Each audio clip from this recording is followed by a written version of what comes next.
তাহলে আমরা সরাসরি শুরু করছি। The part of our face, এটা আমাদের মুখমণ্ডলের একটি অংশ। Which we put food into by the hand, যেখানে আমরা হাত দিয়ে খাবার দিই। তাহলে আমরা ফেসের কোন অংশে আমরা হাত দিয়ে খাবার দিই? অবশ্যই সেটা মাউথে, মুখে দিই। তাহলে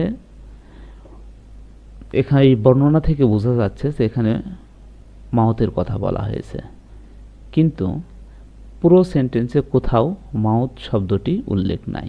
এবং দ্বিতীয় শব্দটি দেওয়া আছে নোজ। নোজ মানে নাক, অর্থাৎ নাক শব্দ ছাড়া আপনাদেরকে নাক বুঝাই দিতে হবে। তাহলে এটাও আমরা দেখিনি। The part of a person or animal face, the part of a person or animal face, এটা হচ্ছে কোনো ব্যক্তি বা পশুর